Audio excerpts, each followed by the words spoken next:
हाँ, तो नमस्कार जी, कैसे हैं आप लोग? उम्मीद करते हैं अच्छे रहिएगा और अच्छे ढंग से एग्ज़ाम का प्रिपरेशन भी करते रहिएगा। तो आज की इस वीडियो में मैं क्लास 10th वाले स्टूडेंट्स के लिए केमिस्ट्री से कुछ वीवीआई ऑब्जेक्टिव प्रश्न लेकर आया हूँ, जो आपके लिए मोस्ट इंपोर्टेंट है, तो वीडियो को फुल देखिएगा। अगर वीडियो अच्छा लगेगा तो वीडियो को एक लाइक करिएगा और साथ में चैनल को सब्सक्राइब भी कर दीजिएगा। तो चलिए स्टार्ट करते हैं बिना किसी देरी का। देखिए, सबसे पहला क्वेश्चन आपके स्क्रीन पे है, सर्वाधिक आघात वर्धातु कौन सा है? आपको बताना है सर्वाधिक आघात वर्धातु कौन सा है। तो सर्वाधिक आघात वर्धातु सोना होता है, जो कि ऑप्शन आपका बी करेक्ट याद रखिएगा। सारा क्वेश्चन इंपोर्टेंट है आपके लिए। अगला क्वेश्चन देख लीजिए।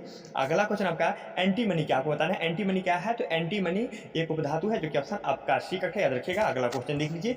अगला क्वेश्चन आपका शुद्ध सोना कितने कैरेट का होता है? आपको बताना है शुद्ध सोना कितने कैरेट का होता है। तो शुद्ध सोना 24 कैरेट का होता है, जो कि ऑप्शन आपका बी कट है। अगला क्वेश्चन देख लीजिए। अगला क्वेश्चन देखिए, कौन सा धातु कमरे के ताप पर द्रव रूप में पाया जाता है? आपको बताना है कौन सा धातु कमरे के ताप पर द्रव रूप में पाया जाता है। तो ब्रोमीन अधातु है, लेकिन ये कमरे के ताप पर द्रव रूप में पाया जाता है, जो कि ऑप्शन आपका यही कट है, याद रखिएगा। अगला क्वेश्चन देख लीजिए।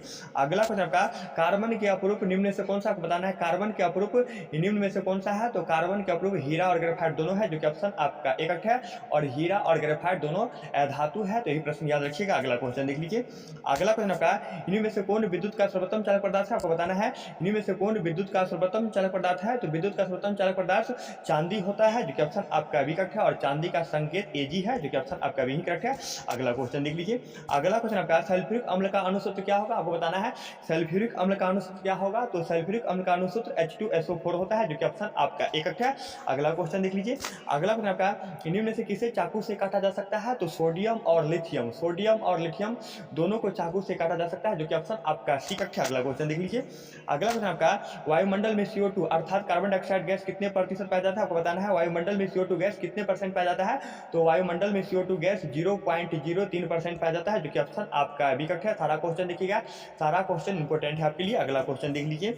अगला क्वेश्चन आपका कार्बन का परमाणु संख्या कितना होता है? आपको बताना है कार्बन का परमाणु संख्या कितना होता है। तो कार्बन का परमाणु संख्या 6 होता है, जो कि ऑप्शन आपका यही करेक्ट है। अगला क्वेश्चन देख लीजिए। अगला क्वेश्चन आपका जल में हाइड्रोजन एवं ऑक्सीजन के अणु संख्याओं का अनुपात क्या होगा। तो जल का रासायनिक सूत्र क्या होता है? H2O होता है। तो इसमें हाइड्रोजन कितना है? 2 है। और ऑक्सीजन कितना है? 1 है। तो अनुपात पूछता है, तो अनुपात लगा देंगे, तो आपका 2:1 निकल रहा है, जो कि ऑप्शन आपका बी करेक्ट है। अगला क्वेश्चन लिख लीजिए। अगला क्वेश्चन आपका ग्लूकोज में कार्बन के कितने परमाणु होते हैं? आपको बताना है ग्लूकोज में कार्बन के कितने परमाणु होते हैं। तो ग्लूकोज का रासायनिक सूत्र क्या होता है? C6H12 और O6 होता है। तो देखिए कार्बन के कितने परमाणु है। तो कार्बन के 6 परमाणु है, जो कि ऑप्शन आपका एक अच्छा ग्लूकोज में कार्बन के 6 परमाणु, ये परमाणु बना ग्लूकोज में, ये कार्बन के 6 परमाणु है, जो कि ऑप्शन आपका एक अच्छा। अगला क्वेश्चन देख लीजिए। अगला क्वेश्चन आपका पित्तल किसका मिश्र धातु है? पित्तल किसका मिश्र धातु है। तो पित्तल कॉपर और जिंक का मिश्र धातु होता है, जो कि ऑप्शन आपका सी करेक्ट है। अगला क्वेश्चन देख लीजिए। अगला क्वेश्चन आपका सोना किस में घुलता है। तो सोना अम्लराज में घुलता है, याद रखिएगा सोना अम्लराज में घुलता है, जो कि ऑप्शन आपका यही करेक्ट है। और ये क्वेश्चन फिर से देख लीजिए एक बार, ये क्वेश्चन देख लीजिए। ग्लूकोज में कार्बन के कितने परमाणु होते हैं। तो ग्लूकोज का रासायनिक सूत्र क्या होता है। तो C6H12O6 होता है। तो देखिए कार्बन का कितना परमाणु है। तो कार्बन का 6 परमाणु है। तो क्या क्वेश्चन कर रहा है, ग्लूकोज में कार्बन के कितने परमाणु होते हैं। तो ग्लूकोज में कार्बन के 6 परमाणु होते हैं, जो कि ऑप्शन आपका एक है। अगला क्वेश्चन देख लीजिए। अगला क्वेश्चन आपका सोना किस में घुलता है। तो सोना अम्लराज में घुलता है, याद रखिएगा सोना अम्लराज में घुलता है, जो कि ऑप्शन आपका एक है। अगला क्वेश्चन देख लीजिए। अगला क्वेश्चन आपका इनमें से कौन अक्रिय तत्व, आपको बताना है इनमें से कौन अक्रिय तत्व है। तो हीलियम जो देख रहे हैं, ये आपका अक्रिय तत्व है, जो कि ऑप्शन आपका बी करेक्ट है। अगला क्वेश्चन देख लीजिए। अगला क्वेश्चन आपका अगला क्वेश्चन है सबसे अधिक विद्युत ऋणात्मक तत्व कौन सा है। आपको बताना है सबसे अधिक विद्युत ऋणात्मक तत्व कौन सा है। तो सबसे अधिक विद्युत ऋणात्मक तत्व फ्लोरीन होता है, जिसका संकेत F है, जो कि ऑप्शन आपका यही करेक्ट है। अगला क्वेश्चन देख लीजिए।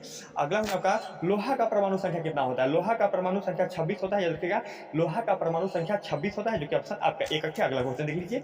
अगला क्वेश्चन आपका बायोगैस का प्रमुख घटक कौन सा है। आपको बताना है बायोगैस का प्रमुख घटक कौन सा है। तो बायोगैस का प्रमुख घटक मेथेन गैस होता है, जो कि ऑप्शन आपका एक है।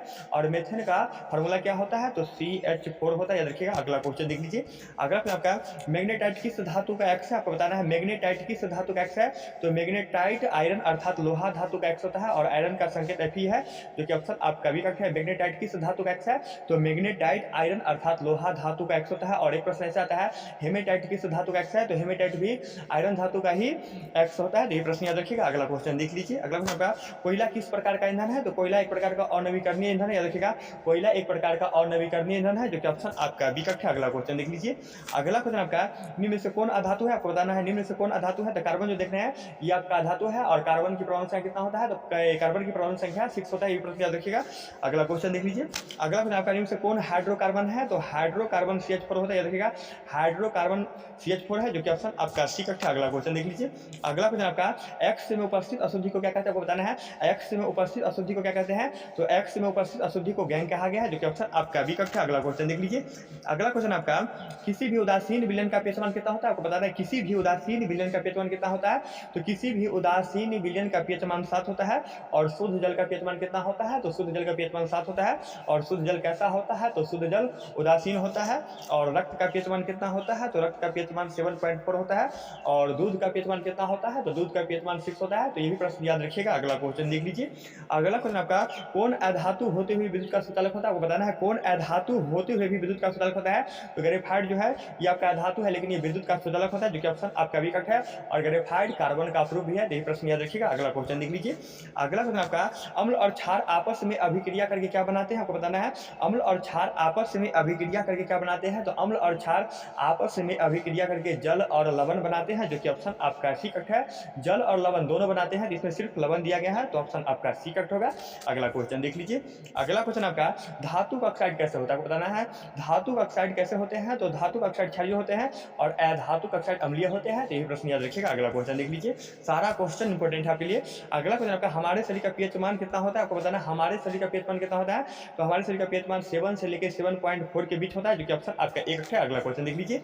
अगला क्वेश्चन आपका दुनिया का सबसे कठोर पदार्थ कौन सा है, आपको बताना है दुनिया का सबसे कठोर पदार्थ कौन सा है। तो दुनिया का सबसे कठोर पदार्थ हीरा होता है, जो कि ऑप्शन आपका डी करेक्ट है। और हीरा एक अधातु है, तो ये प्रश्न याद रखिएगा। अगला क्वेश्चन देख लीजिए। अगला क्वेश्चन आपका कार्बन क्या है क्वेश्चन, कॉपर पाइराइड का एक्स क्या है, आपको बताना है कॉपर पाइराइड किसका एक्स है। क्वेश्चन ऐसे है, तो कॉपर पाइराइड किसका एक्स है, तो कॉपर पाइराइड तांबा का एक्स होता है, याद रखिएगा कॉपर पाइराइड तांबा का एक्स है, जो कि ऑप्शन आपका एक है। अगला क्वेश्चन देख लीजिए। अगला क्वेश्चन आपका सीसा और टीन के मिश्र धातु को क्या कहते हैं। तो सीसा और टीन के मिश्र धातु को सोल्डर कहते हैं, याद रखिएगा सीसा और टीन के मिश्र धातु को सोल्डर कहा गया है, जो कि ऑप्शन आपका एक है। अगला क्वेश्चन देख लीजिए। अगला क्वेश्चन आपका आवर्त सारणी में कितने आवर्त है। तो आवर्त सारणी में आवर्त 7 होते हैं और वर्ग 18 होते हैं, तो ये प्रश्न याद रखिएगा। अगला क्वेश्चन देख लीजिए। अगला क्वेश्चन आपका बॉक्साइड किस धातु का एक्स है। तो बॉक्साइड एल्युमिनियम धातु का एक्स है, याद रखिएगा बॉक्साइड एल्युमिनियम धातु का एक्स है। और एल्युमिनियम का परमाणु संख्या कितना होता है, तो एल्युमिनियम का परमाणु संख्या 13 होता है। और एल्युमिनियम का संकेत क्या होता है, तो एल होता है, तो यही प्रश्न याद रखिएगा। अगला क्वेश्चन देख लीजिए। अगला क्वेश्चन आपका प्लास्टर और पेरिस किस कारण से जमता है, आपको बताना है प्लास्टर और पेरिस किस कारण से जमता है। तो प्लास्टर और पेरिस जलासन के कारण जमता है, जो कि ऑप्शन आपका डी करेक्ट है। और प्लास्टर और पेरिस का रासायनिक सूत्र क्या होता है, तो CaSO4 × ½ H2 होता है, यही प्रश्न याद रखिएगा। अगला क्वेश्चन देख लीजिए। अगला क्वेश्चन आपका धातु की प्रकृति कैसी होती है। तो धातु की प्रकृति विद्युत धनात्मक होता है और अधातु की प्रकृति विद्युत ऋणात्मक होता है, तो ये प्रश्न याद रखिएगा। अगला क्वेश्चन देख लीजिए। अगला क्वेश्चन आपका सिल्वर क्लोराइड का रंग कैसा होता है। सिल्वर क्लोराइड का रंग कैसा होता है, तो सिल्वर क्लोराइड का रंग श्वेत होता है, जो कि ऑप्शन आपका यही करेक्ट है। अगला क्वेश्चन देख लीजिए। अगला क्वेश्चन आपका किसको केरोसिन तेल में डुबा के रखा जाता है, आपको बताना है किसको केरोसिन तेल में डुबा के रखा जाता है। तो सोडियम को केरोसिन तेल में डुबा के रखा जाता है। और किसको पानी में डुबा के रखा जाता है, तो फास्फोरस को पानी में डुबा के रखा जाता है, याद रखिएगा। सारा क्वेश्चन मोस्ट इंपोर्टेंट है आपके लिए। अगला क्वेश्चन देखिए, लोहे को जंग से बचाने के लिए किसका लेप लगाया जाता है, आपको बताना है लोहे को जंग से बचाने के लिए किसका लेप लगाया जाता है। तो लोहे को जंग से बचाने के लिए जिंक का लेप लगाया जाता है, जो कि ऑप्शन आपका डी करेक्ट है। अगला क्वेश्चन देख लीजिए। अगला क्वेश्चन आपका कार्बन और हाइड्रोजन के संयुक्त से क्या बनता है। तो कार्बन और हाइड्रोजन के कॉम्बिनेशन से हाइड्रोकार्बन बनता है, जो कि ऑप्शन आपका बी करेक्ट है। और हाइड्रोकार्बन का फॉर्मूला क्या होता है, तो CH4 होता है, याद रखिएगा। अगला क्वेश्चन देख लीजिए। अगला क्वेश्चन आपका सल्फर एक्स को सांद्रण किस विधि से किया जाता है, आपको बताना है सल्फाइड एक्स को सांद्रण किस विधि से किया जाता है। तो सल्फाइड एक्स को सांद्रण